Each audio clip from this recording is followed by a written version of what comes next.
Welcome to the New Testament Closer Walk podcast from Walk Thru the Bible. This podcast is a daily adventure that will guide you on a life-changing journey through the New Testament in 1 year. Join us every day as we listen through the entire New Testament, along with a short devotional and thoughts from great Christian leaders of the past that will help bring the New Testament alive for you today. It's a closer walk with Jesus through God's Word. For more free resources, including a daily worship from the Heart text, go to walkthru.org/ntpod. To take the cup and drink it. And being in anguish, he prayed more earnestly, and his sweat was like drops of blood falling to the ground. Luke 22:44. Aside from the crucifixion itself, Gethsemane was the darkest hour of Christ's life. Friends misunderstood him. Armed soldiers came to arrest him. One of his own followers betrayed him. He agonized in the garden alone. And while 3 of his trusted disciples slept, he went to his Father in prayer. Jonathan Edwards describes the prayer that showed the full extent of Jesus' love. Walk with Jonathan Edwards, a colonial American preacher and theologian in the 1700s. When the dreadful cup was before Christ, he did not say, "Why should I go to plunge myself into such torments for worthless, wretched worms that deserve to be hated by me? Why should I, who have been living from all eternity in the enjoyment of the Father's love, cast myself into such a furnace for those who never can pay me for it? Why should I yield myself to be crushed by the divine wrath for those who have no love for me and are my enemies? They do not deserve any union with me and never did, and never will." Such, however, was not the language of Christ's heart in these circumstances. On the contrary, he resolved even then, in the midst of his agony, to yield himself up to the will of God and to take the cup and drink it. Today's New Testament reading is Luke chapter 22, verses 39 through 71. Jesus went out as usual to the Mount of Olives, and his disciples followed him. On reaching the place, he said to them, "Pray that you will not fall into temptation." He withdrew about a stone's throw beyond them, knelt down and prayed, "Father, if you are willing, take this cup from me. Yet not my will, but yours be done." An angel from heaven appeared to him and strengthened him. And being in anguish, he prayed more earnestly, and his sweat was like drops of blood falling to the ground. When he rose from prayer and went back to the disciples, he found them asleep, exhausted from sorrow. "Why are you sleeping?" he asked them. "Get up and pray so that you will not fall into temptation." While he was still speaking, a crowd came up, and the man who was called Judas, one of the 12, was leading them.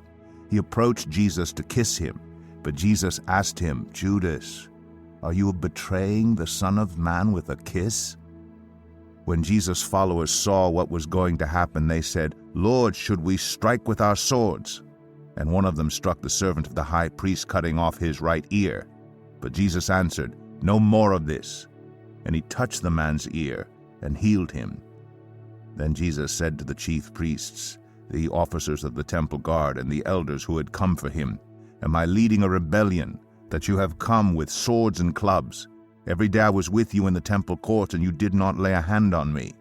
But this is your hour, when darkness reigns." Then seizing him, they led him away and took him into the house of the high priest. Peter followed at a distance. And when some there had kindled a fire in the middle of the courtyard and had sat down together, Peter sat down with them. A servant girl saw him seated there in the firelight. She looked closely at him and said, "This man was with him." But he denied it. "Woman, I don't know him," he said. A little later, someone else saw him and said, "You also are one of them." "Man, I am not," Peter replied. About an hour later, another asserted, "Certainly this fellow was with him, for he is a Galilean." Peter replied, "Man, I don't know what you're talking about." Just as he was speaking, the rooster crowed. The Lord turned and looked straight at Peter. Then Peter remembered the word the Lord had spoken to him.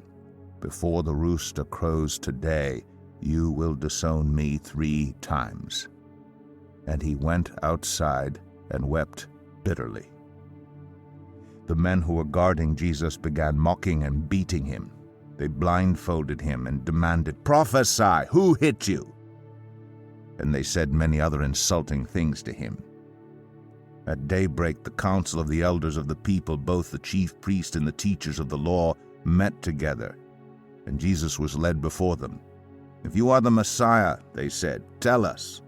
Jesus answered, "If I tell you, you will not believe me, and if I asked you, you would not answer.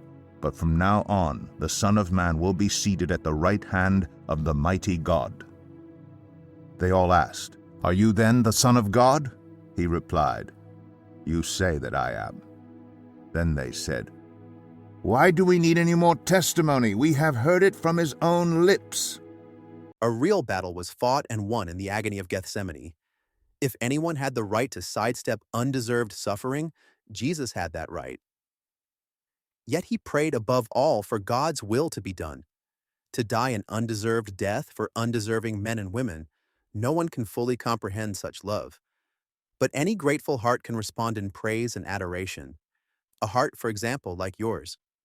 Thank you for joining us today. Make sure you subscribe so you don't miss a single episode as we take a closer walk through the New Testament in 1 year.